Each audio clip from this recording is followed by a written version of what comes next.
Hello guys, ಎಲ್ಲರಿಗೂ ನಮಸ್ಕಾರ. ನಾನು ನಿಮ್ಮನೆ ಮಗ ನವೀನ್. ಪ್ರತಿಯೊಬ್ಬ ಮನುಷ್ಯಂಗೂ ಜೀವನದಲ್ಲಿ ಉದ್ಧಾರ ಆಗೋಸ ತುಂಬಾ ಇರುತ್ತೆ. 4 ಜನ ಹೇಳ್ತಾರೆ, ಅವ್ರೇನ್ ಮಾಡಿದ್ರು, ಇವ್ರೇನ್ ಮಾಡಿದ್ರು, ಇವ್ರನ್ನ ನೋಡ್ಕೊಳ್ಳಿ, ಅವ್ರನ್ನ ನೋಡ್ಕೊಳ್ಳಿ. ಅದೇ ನಾನು ಕೇಳೋ ಒಂದು ಪ್ರಶ್ನೆ, ಅವ್ರು ನೋಡಿ ಇವ್ರನ್ನ ನೋಡಿ ಕಲಿಯಕ್ಕೆ ಏನಿದೆ? ಕಲ್ಸೋರು ಯಾರಿದ್ದಾರೆ? ಸೊ ಪುಸ್ತಕದಲ್ಲಿ ಬರುತ್ತೆ, ಪುಸ್ತಕದಲ್ಲಿ ಮೇಷ್ಟ್ರು ಹೇಳ್ಕೊಡ್ತಾರೆ. ಆದ್ರೆ ಜೀವನದಲ್ಲಿ ಅವ್ರು ಏನ್ ಮಾಡಿದ್ದಾರೆ ಅದ್ರ ಬಗ್ಗೆ ತಿಳಿಯಕ್ಕೆ ಎಲ್ಲೂ ನಮ್ಗೆ ದಾರಿ ಇಲ್ಲ.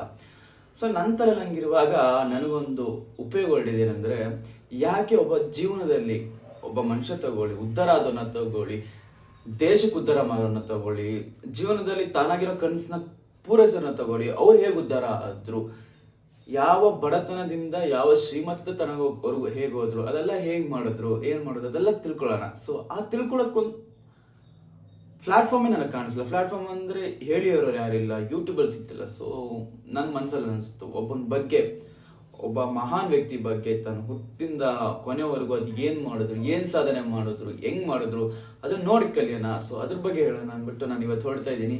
ದಯವಿಟ್ಟು ನನ್ನ ಯೂಟ್ಯೂಬ್ ಚಾನಲ್ಗೆ ಫಾಲೋ ಮಾಡಿ, ಸಬ್ಸ್ಕ್ರೈಬ್ ಮಾಡಿ, ಶೇರ್ ಮಾಡಿ. That's all. ನಮಸ್ತೆ.